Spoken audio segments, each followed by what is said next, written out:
Shah news में आपका इस्तकबाल है। ताज़ा तरीन खबरों के लिए देखते रहिए शाह न्यूज। రాష్ట్రంలో యావత్ మాదిగ జాతికి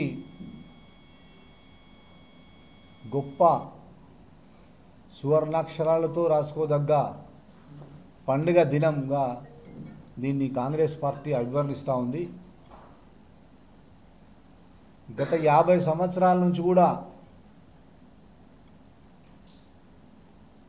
ఏబిసిడి వర్గీకరణ జరగాలని ఆకాంక్షిస్తున్నటువంటి పెద్దలు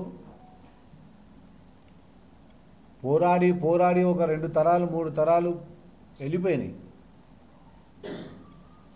మరి దండోరా ఉద్యమం నుంచి ఉద్యమంలో కార్యకర్తగా నాయకుడిగా పనిచేసిన నేను, ఇటు కరడుగట్ట కాంగ్రెస్ పార్టీ కార్యకర్తగా మాదిగ బిడ్డగా ఏబిసిడిని ఆకాంక్షించిన నేను గత 10 సంవత్సరాల్లో బీఆర్ఎస్ ప్రభుత్వం మరియు కేంద్రంలో బీజేపీ ప్రభుత్వం ఏదైతే మాట ఇచ్చి మోసం చేసిన క్రమం చూసి చివరకు ఈ ఏబిసిడి వర్గీకరణ జరిగే వరకు మరి నేను బ్రతుకున్నప్పుడైనా జరుగుతుందా లేదా అన్నటువంటి ఆలోచన, ఆ బాధ ఉన్నటువంటి నేను వ్యక్తిగతంగా ఆ బాధ ఉండే నాకు.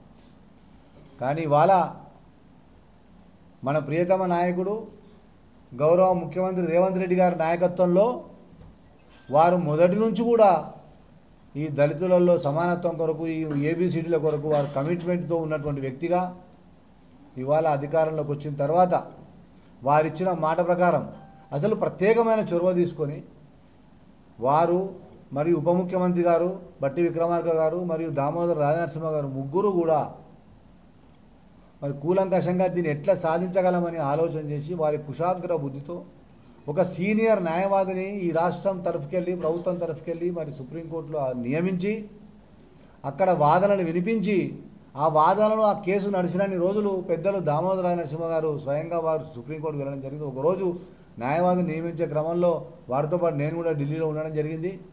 మరి ఈ రకంగా కాంగ్రెస్ పార్టీ శ్రేణులు అందరూ కూడా దళిత సమాజాన్ని, ఎస్సీ సమాజాన్ని పట్టి పీడిస్తూ ఇంకా అన్డెవలప్డ్గా ఉంచుతున్నటువంటి ఏకైక సమస్య ఈ ఏబిసిడి సమస్య.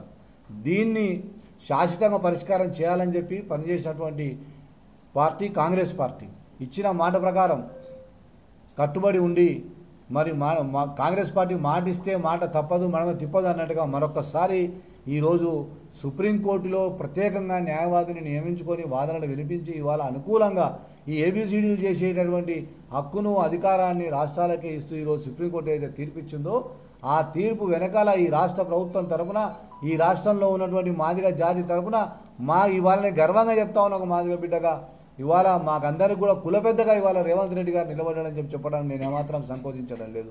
మరి రేవంత్ రెడ్డి గారి నాయకత్వంలో ఇవాళ మేము గెలిచినాం. సుప్రీంకోర్టు న్యాయస్థానం, రాజ్యాంగ ధర్మాసనం ఇవాళ అనుకూలంగా తీర్పు ఇవ్వడాన్ని స్వాగతిస్తూ కాంగ్రెస్ పార్టీ అభినందిస్తూ మరి ఇవాళ రాష్ట్రంలో ఉన్న మాదిగ జాతి బిడ్డలకు అందరికీ కూడా సంతోషంగా ఇవాళ పండుగ జరుపుకోవాల్సిందిగా తెలియజేస్తూ మనవి చేస్తూ అందరినీ కూడా అభినందిస్తూ ఉన్నాం. మనకి ఇప్పటి నుంచి మనకు మంచి రోజులు రాబోతూ ఉన్నాయి రేవంత్ రెడ్డి గారి నాయకత్వంలో, కాంగ్రెస్ ప్రభుత్వంలో, మరి ప్రజాప్రభుత్వంలో అని చెప్పి మీకు చెప్తూ బాగుంది. ఈ సందర్భంగా మీడియా ద్వారా జాతి బిడ్డలకు అందరికీ కూడా మనవి చేస్తూ ఉన్నాం. అదే రకంగా ఒకసారి రాష్ట్ర ప్రజలను, ముఖ్యంగా మాదిగ బిడ్డలను ఆలోచింపజేయాల్సిందిగా కోరుతూ ఉంది కాంగ్రెస్ పార్టీ.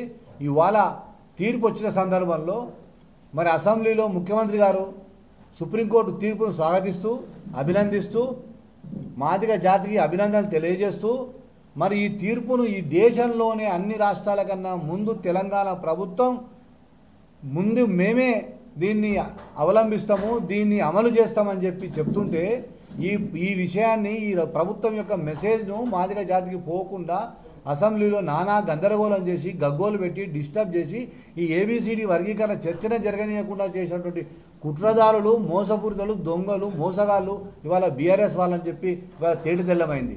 ఆ రోజు తెలంగాణ ఉద్యమంలో దళితులు ముఖ్యమంత్రి చేస్తా అని మోసం చేయడమే కాకుండా ఇక్కడ నుంచి ఒక కమిటీని తీసుకుపోతా కేంద్ర ప్రభుత్వంతో మాట్లాడతా అని చెప్పి అది మోసం చేసి అడుగడుగున దళిత జాతిని మాదిగ జాతిని మోసం చేస్తున్నటువంటి ఈ కేసీఆర్ మరి 10 సంవత్సరాలుగా కేంద్రంలో ఉన్నటువంటి మోడీ కూడా మరి నేను తప్పకుండా చేస్తా అని చెప్పి ఇప్పుడు చేస్తా అప్పుడు చేస్తా ఊరిచ్చి చేయకుండా మరి మభ్యపెట్టినటువంటి ఇవాళ మోడీ కూడా మోసగాడని చెప్పి తెలిసిపోయింది.